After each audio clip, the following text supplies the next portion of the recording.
sejahtera kita semua, salam swastiastu, Buddha Salam Kebajikan, Kita di sini kami dari Prof. akan mempresentasikan ataupun membuat sebuah video untuk memenuhi tugas daripada hukum humaniter. Tapi sebelum penyampaian, lebih baik kiranya kalau dari Bapak memperkenalkan diri masing-masing. Pertama, kenalkan saya Pak Iqbal dengan nilai 380.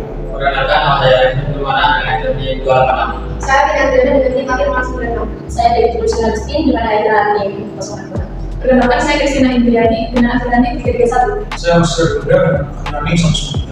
Menjelaskan mengenai konflik Rusia dan Ukraina, yaitu perselisihan Rusia dan Ukraina berlangsung cukup lama, termasuk revolusi oranye selama pemilihan presiden Ukraina pada tahun 2004. Masa pemerintahan Yanukovych pada tahun 2010 sampai 2014, politik luar negeri Ukraina bersifat berafiliasi ke Rusia.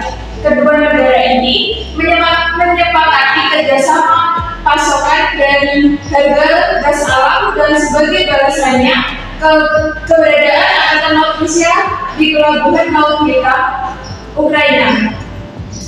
Diplomasi Ukraina ke dunia di luar bertujuan untuk mengamankan hubungan dengan Rusia. Dengan tujuan ini, Ukraina mencoba merangkul Uni Eropa dengan perjanjian kerjasama. Tahun 2013, Ukraina menghentikan perundingan dengan Uni Eropa. Perubahan ini menimbulkan kerusuhan di Kiev karena protes Euromania. Selanjutnya mengakibatkan meminta suatu politik ke Rusia. Pada saat yang sama, situasi internet resmi milik institusi Ukraina terkena serangan DDoS atau Digital Attack. Sejak saat itu, perang cyber menjadi bagian penting dalam konflik kedua negara seiring dengan menggunakannya kekuatan militer. Januari pada tahun 2021, Zelensky meminta Presiden Biden untuk membantu Ukraina bergabung dengan NATO. Rusia mengancam jika Zelensky meneruskan niatnya bergabung dengan NATO, maka Rusia akan menyerang Ukraina. Zelensky tidak menghiraukan ancaman itu sehingga akhirnya investasi militer benar-benar dilakukan Rusia pada 24 Februari 2022. Baiklah, di sini saya melanjutkan dari presentasi dari teman-teman tadi yang pertama. Pembahasan selanjutnya adalah mengenai implementasi hukum humaniter dalam konflik bersenjata Rusia Ukraina. Jadi dalam implementasi hukum humaniter ini sesuai dengan konflik Rusia dan Ukraina itu ada beberapa penting yang terdapat dalam materi hukum humaniter. Di antaranya adalah bahwasanya ketika melakukan suatu peperangan, ketika terjadi konflik antar negara, jadi ada kemudian aturan-aturan yang harus dipenuhi. Di antaranya adalah mengenai tentang sasaran daripada perang itu. Jadi kalau diatur dalam pasal 48 Protokol Tambahan 1978 menegaskan bahwasanya ketika terjadi konflik bersenjata internasional di sana ada kemudian bagian-bagian yang tidak boleh untuk diserang, seperti contohnya masyarakat sipil, bagian-bagian rumah sakit, tempat-tempat yang menjadi sarana daripada aksi tersebut.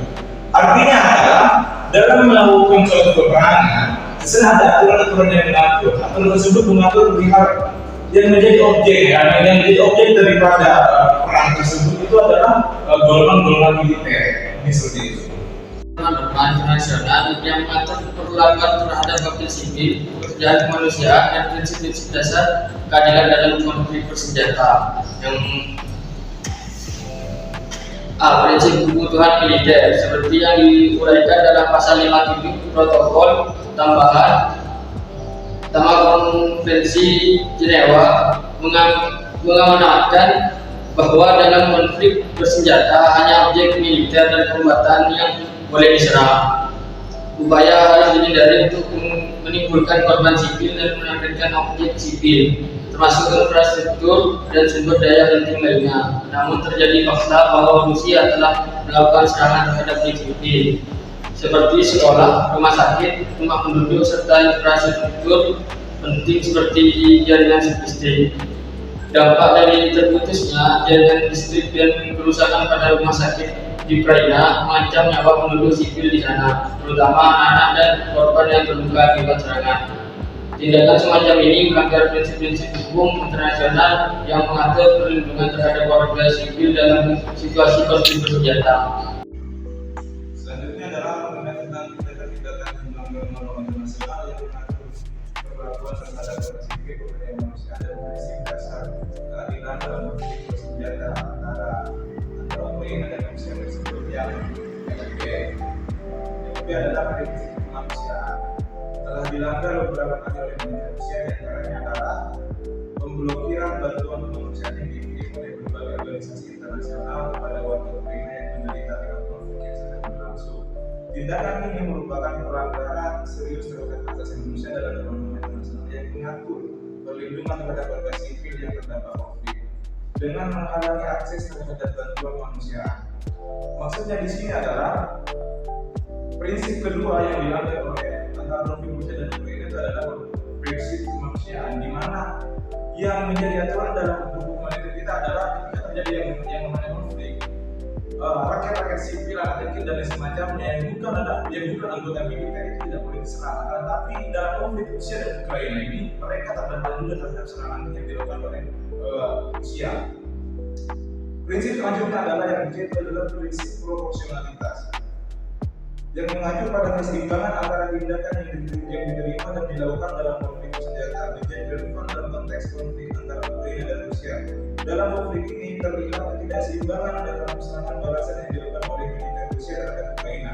Maksud daripada prinsip proporsionalitas yang kemudian dilanggar oleh Rusia tersebut adalah antara Rusia dan Ukraina ini secara persenjataan ataupun secara serangan tidak seimbang, sehingga asas atau prinsip proporsionalitas itu dilewati oleh Rusia. Artinya adalah Rusia ini secara kekuatan militer ataupun secara serangan itu lebih arogan daripada Ukraina, sehingga di sini dinyatakan bahwa prinsip proporsionalitas dilanggar oleh Rusia.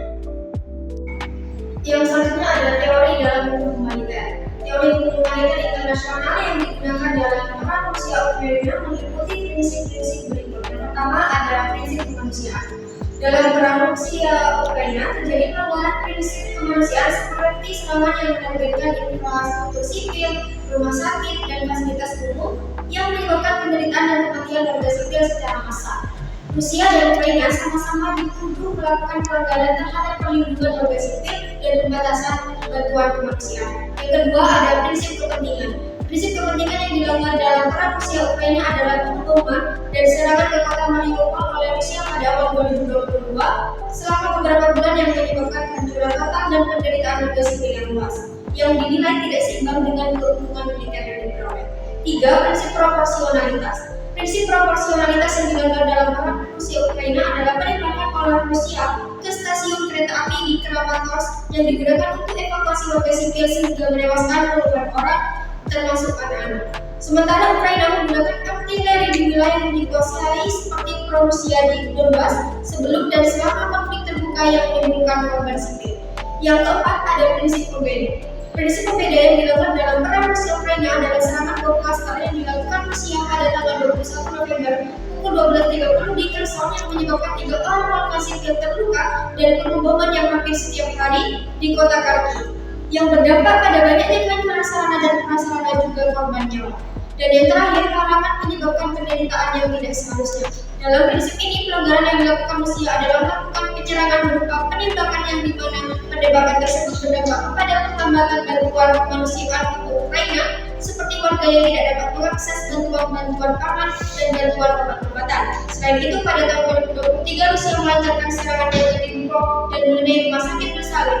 Tidak ada korban baik dari warga sipil maupun non-kombatan, tetapi pada saat kejadian terdapat 12 wanita yang sedang melahirkan dan 4 bayi yang baru lahir. Baik, materi selanjutnya adalah aturan dalam humaniter tentang konflik bersenjata internasional. Dalam konteks hukum humaniter internasional, konflik seperti ini diatur secara khusus oleh Konvensi Jenewa 1949 dan Protokol Tambahan 1977 yang menekankan perlindungan terhadap korban perang termasuk warga sipil, tawanan perang, dan korban luka. Meskipun Indonesia tidak terlibat dalam konflik Rusia dan Ukraina, Indonesia tetap berkomitmen terhadap prinsip-prinsip hukum humaniter yang relevan seperti yang pertama, prinsip perlindungan terhadap warga sipil. Dalam konflik internasional seperti ini, serangan yang disengaja terhadap penduduk sipil atau objek sipil dilarang keras. Hal ini sejalan dengan pasal 3 Konvensi Jenewa dan prinsip yang ditegaskan dalam hukum nasional Indonesia melalui Undang-Undang Nomor 59 Tahun 1958. Kemudian yang kedua, larangan penggunaan senjata yang menyebabkan penderitaan berlebihan. Artinya, penggunaan senjata yang tidak membedakan antara kombatan dan non-kombatan atau menyebabkan penderitaan yang tidak perlu dilarang dalam hukum humaniter. Indonesia mendukung prinsip ini sebagai bagian dari komitmen terhadap hukum perang yang beradab. Kemudian yang ketiga, kewajiban untuk menghormati dan menjamin kepatuhan terhadap hukum humaniter internasional. Sebagai pihak Konvensi Jenewa, Indonesia memiliki tanggung jawab tidak hanya untuk mematuhi hukum humaniter, tetapi juga mendorong kepatuhan internasional, termasuk memutus pelanggaran berat yang terjadi dalam konflik seperti Rusia dan Ukraina. Ini saya akan menjelaskan tentang dari analisis konflik Rusia dan Ukraina dalam aspek humaniter. Konflik Rusia Ukraina yang memuncak pada tahun 2022 bukanlah kejadian tiba-tiba. Akar masalahnya sudah ada sejak lama, terutama sejak Ukraina mulai menjauh dari pengaruh Rusia dan mendekat ke Uni Eropa. Puncaknya terjadi saat Ukraina ingin bergabung dengan NATO yang dianggap Rusia sebagai ancaman. Akibatnya Rusia melakukan invasi militer pada 20 Februari 2022. Perang ini menyebabkan banyak korban jiwa dan kerusakan fasilitas umum, termasuk rumah sakit dan sekolah.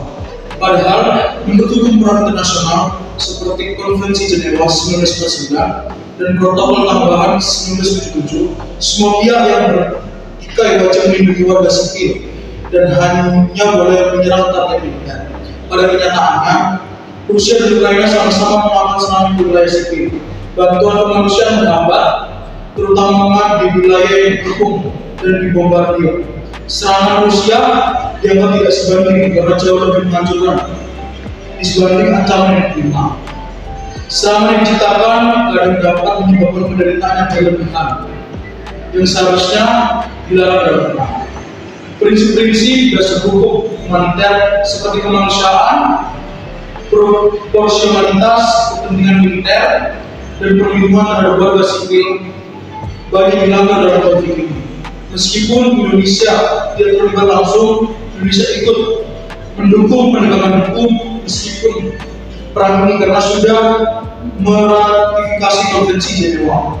Indonesia juga berkewajiban mendorong penyelesaian damai dan dihormati dari kemanusiaan.